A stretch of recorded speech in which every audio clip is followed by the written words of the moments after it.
It's week 3 of the 2022 season, and we'll be watching the Browns' speedy running back.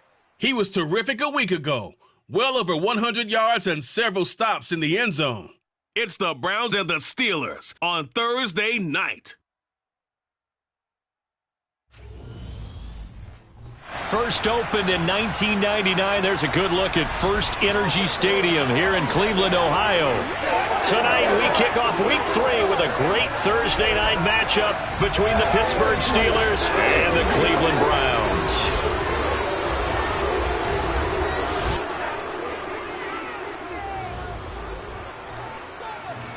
With Charles Davis, as always, I'm Brandon Gaudin. And Charles, you talk about storylines in this one. I think it begins and ends with our two quarterbacks, certainly two of the best in the business. And nowadays, I don't think you can get by for long periods of time without a top-flight quarterback. The way the game is played, with all the responsibility he has and how the game flows through him, if he's not on the top of his game, your team's not going to benefit at all.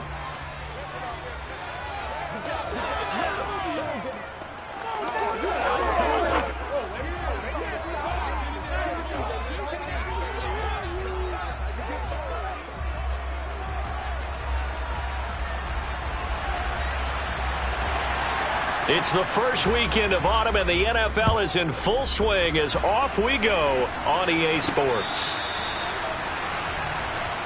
So here come the Browns for their first drive on offense. They'll be led out by Dak Prescott, who burst onto the scene back in 2016 as the NFL Offensive Rookie of the Year, and now in his 7th NFL campaign. And he's off to a tremendous start here through 2 weeks of the season. Already 9 touchdown passes. Everyone wants to come out and generate a little momentum. He's done that and more, no question about it.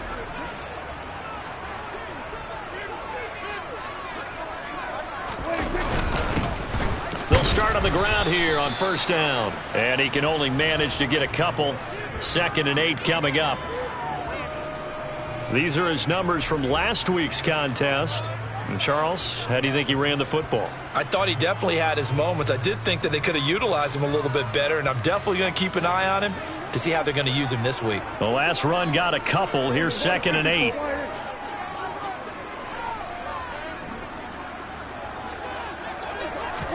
Prescott off play action. And right away, he lost the football.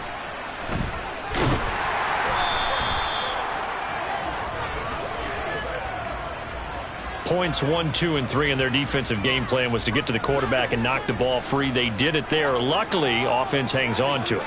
Yeah, that's got to serve as a wake-up call, though, because they can't afford to let the ball go over to the defense and miss opportunities. And I'm not saying it happened here, but you know what a good rule of thumb is when a play like that occurs? You know who usually recovers it? The guy who missed his block and let his quarterback get hit. So pass interference the call. That's going to set him up with a first down. And if it's a bang-bang play, maybe the flag stays in the official's pocket, but instead, he definitely impeded the receiver's right to catch the football. The official's letting the players know how the game's going to be called here in the first quarter. And they get him down, but not before he takes it across the 40-yard line.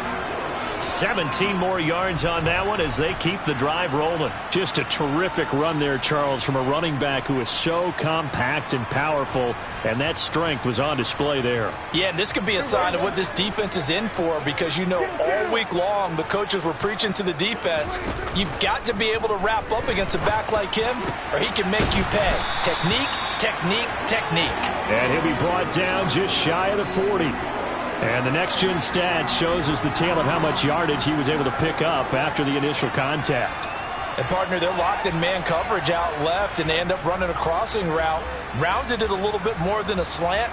And he's just going to angle himself towards the right side of the field, and that's very difficult for a defender to shadow him across all that ground.